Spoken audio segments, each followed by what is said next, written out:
अरविंद केजरीवाल को गिरफ्तार किया, 17 महीने मनीष सिसोदिया को गिरफ्तार किया, मुझे 6 महीने जेल में रखा, सत्येंद्र जैन को जेल में रखा है। और जब ठीक चुनाव करीब आ गया तो अमानतुल्लाह को आज पकड़ के जेल में डाल दिया, क्योंकि अब जमानत हो रही है एक के बाद एक। और अब अरविंद केजरीवाल जी को भी जमानत मिलने वाली है, वो भी बाहर आने वाले हैं, तो कोई ना कोई खबर चाहिए, तो अमानतुल्लाह को गिरफ्तार कर दिया। निराधार बेबुनियाद कोई मामला नहीं अमानतुल्लाह के खिलाफ। कैसे गिरफ्तार किया गया? एक इंसानियत होती है, इंसानियत को कुचल कर गिरफ्तार किया गया। अमानतुल्लाह की सासू माँ का कैंसर का ऑपरेशन हुआ है 3-4 दिन पहले, वो गंभीर हालत में अस्पताल से यहां लाई गई और घर पे एक वृद्ध महिला जो जिंदगी और मौत से जूझ रही है, घर वाले बता रहे हैं कि भाई उनकी हालत ठीक नहीं है, हमने आपसे लिख के समय मांगा है। ऐसा भी नहीं कि ईडी को नहीं पता था। अमानतुल्लाह की मदर इन लॉ के बारे में ईडी को नहीं पता था, ये भी नहीं है।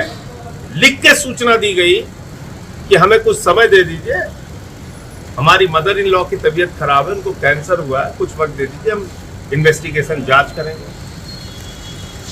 और आपको अब मैं जो बताने जा रहा हूं वो कानून के किस दायरे में जांच है या कॉमेडी है, ये मीडिया के लोग और इस देश के लोग खुद तय करें। 2016 में वक्फ बोर्ड का एक मामला बनाया जाता है और उस मामले के आधार पर सीबीआई पर्चा दर्ज करती है। पहला पर्चा 2016 में, 6 साल तक सीबीआई जांच करती है उस मामले की। 6 साल के बाद फाइनल चार्जशीट दाखिल करती है, अमानतुल्लाह को गिरफ्तार नहीं करती है और सीबीआई कहती है उनके खिलाफ रिश्वतखोरी का, भ्रष्टाचार का, आर्थिक अपराध का कोई मामला नहीं मिलता। 2020 में इसी मामले में एंटी करप्शन ब्रांच एसीबी वो मुकदमा लिखती है। इसी मामले में ईडी कूद पड़ती है, ईडी मुकदमा लिखती है। 2022 में एसीबी अमानतुल्लाह खान को गिरफ्तार करती है।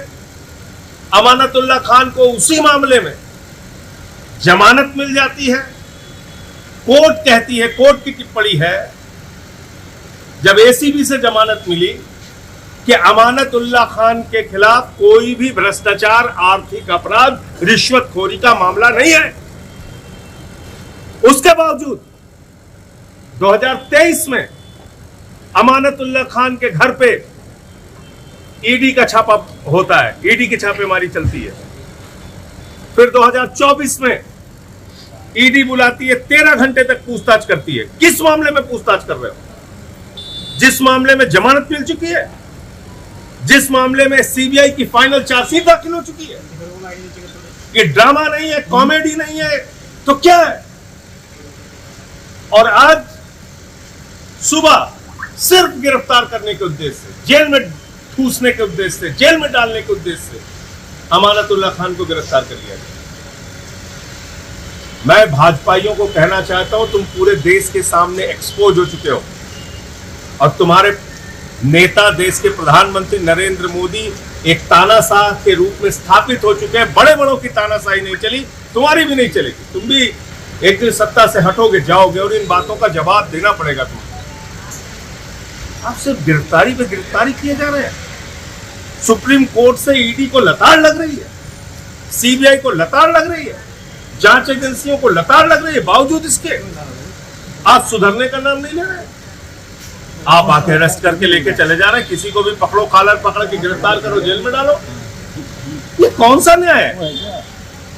ये कौन सी कार्रवाई है? ये कौन सी व्यवस्था है?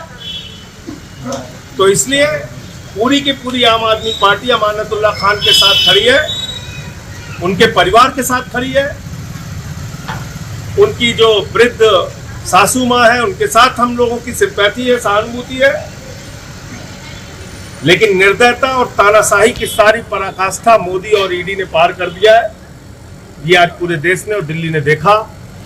और जिस चुनाव के नाते ये सब कर रहे हैं भाजपाई, उनको मैं बता देना चाहता हूं, ये कार्रवाई तुमको बहुत महंगी पड़ेगी, बुरी तरीके से चुनाव में हारोगे। यही मैं कहना चाहता हूं।